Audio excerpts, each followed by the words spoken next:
Philadelphia, August 18, 1926.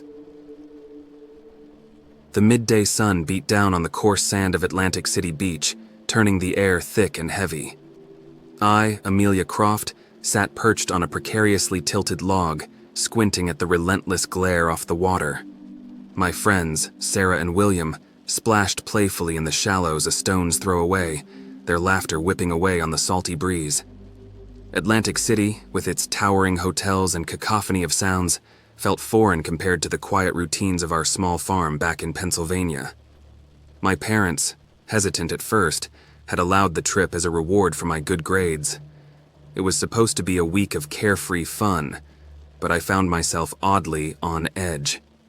Maybe it was the constant carnival of sounds, the jostling crowds, or perhaps the unsettling undercurrent of hushed rumors about disappearances plaguing the furthermost stretch of the beach. "Amelia, come join us." Sarah's voice reached me, shrill and joyous. She waded towards the shore, her auburn hair plastered to her face. I hesitated. The water shimmered under the harsh sun, an unsettling stillness lurking beneath the surface. My unease was irrational, I knew, yet a shiver ran down my spine. "I think I'll just stay here for a bit," I replied, my voice barely audible over the din of the approaching Ferris wheel. Sarah shrugged and rejoined William, their laughter resuming as they chased each other through the retreating waves. My attention drifted towards the horizon. A faint melody, ethereal and haunting, drifted on the wind. It wasn't the usual cacophony of shouts and music that permeated the beach. This melody was different, light and lilting, like wind chimes in a forgotten garden. Curiosity piqued. I adjusted my straw hat and squinted towards the open ocean. A splash of color caught my eye. There, just beyond the breaking waves, a figure emerged from the water. It was unlike anything I'd ever seen. A woman with flowing emerald green hair the color of seaweed cascaded down her back. Her skin, however, was a luminous pearl white, almost translucent. But unlike the mermaids from fairy tales, this creature possessed no fin. Instead, her lower body resembled a long, slender vine, coiling and twisting like a serpent under the water. The melody intensified, seemingly emanating from her very being. Mesmerized, I found myself inching closer to the water's edge. The figure turned, its head tilting towards me. Her face was breathtakingly beautiful, with large, jade-green eyes fringed by impossibly long, dark lashes. Her lips were a soft coral pink, curved into a smile that seemed both alluring and predatory. As if sensing my fear, the melody softened, becoming a gentle lullaby. It was an irresistible siren song, weaving a spell that threatened to pull me towards the water. My feet started moving on their own, a strange compulsion urging me closer to the shore. My heart hammered against my ribs, a frantic drum against the hypnotic tune. Suddenly, William's voice cut through the haze. "Amelia, what are you doing?" I snapped out of my trance, my eyes flying open. The mermaid was gone, the water where she had been calm and still. My legs wobbled beneath me and I stumbled back onto the safety of the dry sand. Relief washed over me, cold and intense. "Amelia, you looked like you were sleepwalking," William said, concern creasing his brow. I shook my head, unable to speak. Did I imagine it all? The green-haired woman, the hypnotic melody? Before I could answer, Sarah joined us, her face flushed with exertion. "Did you see that?" William asked, his voice hushed. Sarah frowned. "See what?" "There was a woman," I blurted out, the words tumbling over each other. "In the water. She was beautiful, but strange." Sarah's eyes widened. "A woman? Like a mermaid?" I nodded, my throat tightening. Sarah looked out at the vast expanse of water, a flicker of fear in her eyes. We stood in silence for a moment, the only sound the rhythmic crash of the waves against the shore. Later that evening, as we sat huddled around a crackling bonfire, stories of strange disappearances plaguing the beach resurfaced. William recounted a rumor he'd overheard about a young fisherman who vanished while sailing at night. The fishermen claimed they saw something strange in the water, A flash of emerald green just before their friend's scream echoed across the dark ocean. A shiver ran down my spine. Could that something strange have been the mermaid I saw? And if so, why did I feel an almost magnetic pull towards her? The warmth of the fire couldn't dispel the icy dread that had settled in my stomach. The melody, faint now, seemed to echo in my mind, a ghostly whisper urging me back to the water. The next morning, a chilling discovery washed ashore. A mangled pelican, its feathers a bloody mess, lay sprawled at the water's edge. The sight sent a wave of nausea through me. This wasn't a coincidence. This was a warning. Despite the growing unease, Sarah and William were determined to enjoy the rest of the vacation. They spent the day swimming in the shallows, their youthful exuberance momentarily erasing the chilling events of the past couple of days. I, however, found myself drawn to the secluded stretch of beach beyond the lifeguard towers. The forbidden zone, as we called it, had a dark, almost malevolent aura. The sand here was coarser, darker, and littered with the bleached bones of sea creatures. The waves seemed to crash with a fiercer anger here, and the wind carried an unsettling scent of decay. Standing on the edge of this desolate stretch, I traced a nervous pattern in the sand with my toe. The melody, faint but familiar, tugged at my mind again. This time, however, it wasn't as seductive. It was laced with a desperate urgency, a pleading quality that sent shivers down my spine. As I moved closer to the water's edge, something glittered in the sand. It was a pearl, perfectly round and luminous, its surface shimmering with an otherworldly glow. It was unlike any pearl I'd ever seen, a vibrant emerald green that seemed to hold the secrets of the deep. Intrigued, I reached down and picked it up. As my fingers brushed against its cool surface, a wave of dizziness washed over me. The melody intensified, filling my head with a torrent of fragmented images. A shimmering palace beneath the waves, the emerald-haired mermaid trapped within, and a monstrous, shadowy creature guarding the entrance. Before I could make sense of the visions, a voice echoed behind me.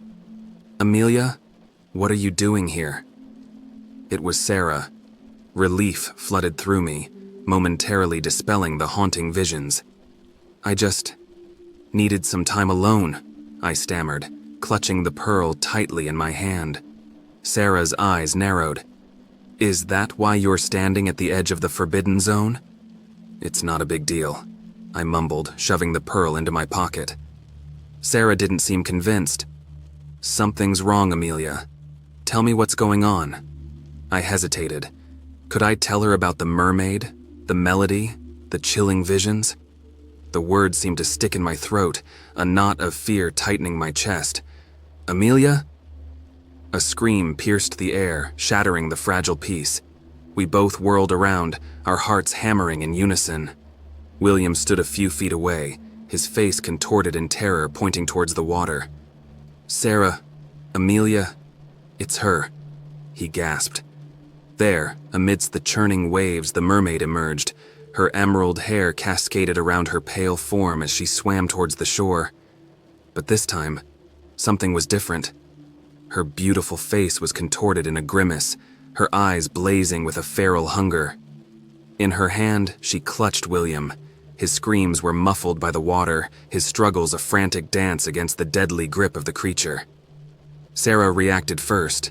With a cry of defiance, she lunged towards the water. But before she could reach the shore, the mermaid whipped her vine-like tail, sending a wave crashing over Sarah. Sarah tumbled to the sand, coughing and sputtering. Panic seized me. My vision blurred with tears as I watched the mermaid disappear beneath the waves, William's muffled screams fading into an unsettling silence. What happened next happened in a blur. Sarah, fueled by grief and rage, grabbed a large piece of driftwood and started running towards the water. I tried to stop her, but she was consumed by a primal urge for revenge. The waves carried her in, swallowing her whole. I stood there, alone on the desolate beach, the cold wind whipping at my face. The pearl in my pocket felt heavy, a constant reminder of the horrors I'd witnessed. The melody was gone, replaced by an awful, chilling silence. But the silence, I soon realized, was even more terrifying. The absence of the mermaid song meant only one thing. She was gone, and she had taken Sarah and William with her. Now, alone on this desolate stretch of beach, I couldn't help but wonder, was I next? Despair threatened to pull me under. Then, a glint of green caught my eye. It was another pearl, lying half buried in the sand, identical to the one I held. A flicker of hope sparked within me. The visions, they had to mean something. Clutching both pearls, I stumbled back towards the lifeguard towers. Help wouldn't come in time for Sarah and William, I knew that. But maybe, just maybe, the message in the visions could save me. It took hours to find someone who would listen. The lifeguard scoffed at my tale, dismissing it as a childish fear brought on by too much sun. Finally, though, I managed to find an old fisherman, weathered and wise, with eyes that held the secrets of the sea. He listened patiently, his face grave as I recounted the mermaid, the melody, and the visions. When I finished, he pulled out a weathered map, his finger tracing a route leading out to sea. "That's where the merfolk's prison lies," he rasped, his voice rough as sandpaper. "They were imprisoned generations ago, guarding a powerful artifact. The creature you saw, it isn't the real mermaid. It's a guardian, a beast twisted by its duty." Understanding dawned. The pearl, the visions, they were a plea for help. The real mermaid, trapped, desperate. Hesitantly, I told him about the second pearl. His eyes widened. 2 pearls. That could be the key. He explained a ritual, a way to communicate with the imprisoned mermaid, to forge an alliance against the beast. The next few days were a blur of frantic activity. With the fisherman's help, I gathered the necessary items: seaweed, shells, and moonlight-infused water. As the full moon rose, casting an ethereal glow on the troubled water, I performed the ritual. The air crackled with unseen energy. The water churned, and a spectral figure materialized, the real mermaid, her beauty undimmed by her imprisonment. Tears streamed down her face as we communicated, a silent exchange of words and images through the bond of the pearls. She offered a deal: freedom for the captured souls in exchange for weakening the beast's hold. Fear tugged at me, but I knew there was no other option. We completed the ritual, the pearls dissolving into a shimmering mist that drifted towards the prison beneath the waves. The night was filled with a cacophony of roars and churning water. When down arrived, the waiter was calm, the monstrosity vanquished. But there was no sign of Sarah or William. I returned to Philadelphia, forever marked by the experience. The fishermen continued searching for any signs of them, but hope dwindled with each passing day.